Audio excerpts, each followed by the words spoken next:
Ay, nako! Ang masasabi ko lang dito, Jollibee! Tabakan ka na! Ito, walang bullshit to, Diwata. Hindi porket okay na. Ang gusto ko sa Paris mo, naman, yung mga ibang kinainan kong Paris, mas marami sa bawal. Kaka mas marami laman. Mas marami laman. So yun lang masasabi ko ha. Saka siyempre, mas marami laman, mas nadadagdagan, mas nalalasak ko yung nasaan lang pagkain. Ano masasabi ko? Isunod ko nito ang ano mo. Dito natutuwa ako dito, Diwata. Jumbo Siki. Iniba mo talaga ang English ng chicken. Chicken? Bakit naging chicken? Parang kakaiba din doon sa mga ibang fried chicken, di ba? So, ang naman kakaiba, chicken naman. Kasi sarili kong timpla, sarili kong mino, so sarili dapat yung pangalan, hindi ginaya. So, kaya, Diwata, chicken joy. Diwata Chicken Joy. Chicken, mali. Chicken Joy. Yan, tama. Tanong ko, matagal ka na niluluto? Bago lang? Ito mo naman itong mga pinapakain mo.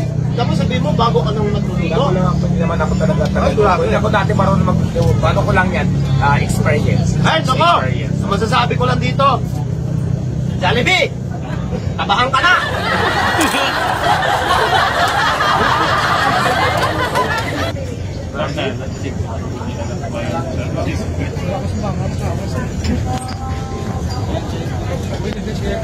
Ano mo masasabi na pinagsasaw ko?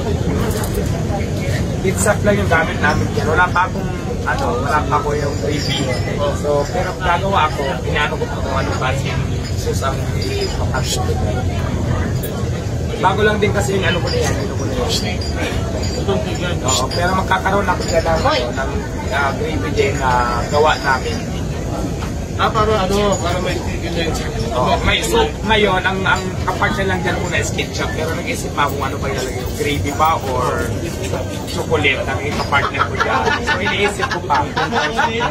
Kailangan may sarili ka ulit, sasasawan yan. Nag-isipan ko nga dyan yung tunaw na chocolate o gravy ba gagawa ba ako? Maganda yung stories mo yung magtitimpla para yung mga option na pwede niyong pagpilian. Yes. Abangan niyo pa yan. Abangan nyo yan ha! Dapat ako unang makatingin yan. Sige yan. Why not? Ang chicken ni Diwata, yun. Wala na pong gravy na ilalagay. Melted chocolate from Belgium. Ayan, ayan, nandiyan na po ang ketchup. Pero ngayon, ketchup muna. Ketchup. Ketchup, no? Chicken with ketchup. Tama. Ganon dapat ang mga banggit mo. Parang wala lang hangin, naharangan yung kami. Charin lang. So may masayos natin kami ha. Apply po, naka-fly-fly. Kunin namin ng bread. Sama niyo si Kulokoy. Okay, no? Ako, tanong ko, kanina ba ako tanong kay Diwata kayo? May tanong kayo sa akin? Yes. Wag lang tungkol sa ex ko, ha? Sir, may nagtanong pwede ka ba daw unahan pag-upload? Ha? May nagtanong pwede ka ba daw unahan pag-upload ng ibang vlogger dito? Ano yan? Ano yan? May nagtatanong kung pwede ka ba daw mas uunahan nilang i-upload kaysa sa iyo. Sa akin? Oo. Kahit next year ko pa i-upload to, okay lang. So, pwede sila mauna. Ay, sige. Okay, go guys. Go, Pwede go, kayong go. mag-upload na muna. Gaano kasarap? Ngayon dire ah. Ayun. Nadagdagan ko lang. Yes. Alam mo kung bakit sabi ko kahit na mauna na kayo wala akong pakailangan. Ang importante lang kasi sa akin dito, kaya rin ako nagbablog. Kasi this is history. Diba? Kaya kailangan dapat meron ako meron akong pruweba na nakarating ako dito. Right. Yun ang pinaka-importante. Oo, hindi pwede sabi-sabi lang. It's not about, i-upload ko to dahil Diwata eh. Gusto ko lang na meron akong sarili na nakasama ko ang nag-iisang Diwata.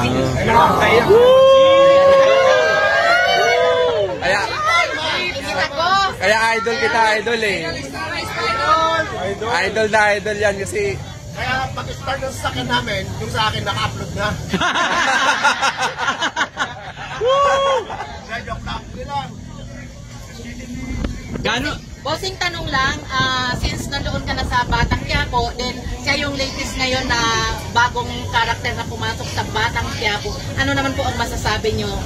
Unang-una sa lahat, Derek Coco Martin, maraming salamat at binigyan mo ng role si Diwata dyan sa Batang Quiapo. Yes. Ibang-iba talaga itong si Derek Coco. Nagpapares pa rin ako doon. Oo nga, nakakalong ko kaya yun. Mabubuhay pa kaya sir yung karakter? Sino? Yung sa'yo? Sa akin? Ikaw pa naman nagsakin sa dibdib, mabubuhay ka na. Malay mo sir, biglang maghimala, di ba? Doktor, dito sa ulo pinarin, sa di mo, mabubuhay yan. Malay mo, papabain ni San Pedro. Kasi, brada, ano ka po? De, gaano kasarap yung natikman mo kanina? Pati yung chicken. Ito nga pares, kagaya na sinabi ko kanina, masarap na, marami pang sahog. Hindi kagaya ng mga ibang pares na puro sabaw. Kaya ako hindi ako masabaw na tao eh. Kaya yung utak ko lang masabaw. Yun ang ano ko lang, honest opinion ko. At saka itong chicken naman, kagaya na sinabi niya kanina, meron siyang kakaibang lasa. Alam natin mga ating fried chicken, almost pare-parehas yung lasa niya. Pero ito talaga, dahil nga siyempre, galing kay Diwata, meron ding kakaibang lasa. Kasi siyempre meron siyang Alam mo ang sekreto ko niyan, bakit masarap ang chicken? Ayun, tatanong ko nga sana. Magic sarap. Lagyan yung magic sarap. Ganun lang kasimple, Diwata. Sumarap, lagyan yung magic sarap. Nako, bukas andito na yung Magic Sarap. Sayang lang pala. Sir, anong masasabi mo na binigyan ka ng pagkakataon ni Diwata para ano ka ngayon sa kanyang parisan? Mator. Na inopen ka para kumain dito ng... Oo! Binigyan pa ako ng sarili kong boxing! Yes. Wow! Hindi kasi kanina, kaya si Mama Star nga pala, sa iyong Hi! Sawadee ka. I am also a star Kaya of laging pogi si Derek Quiapo. Coco Yes, Martin yes. dahil dyan. Nasa ano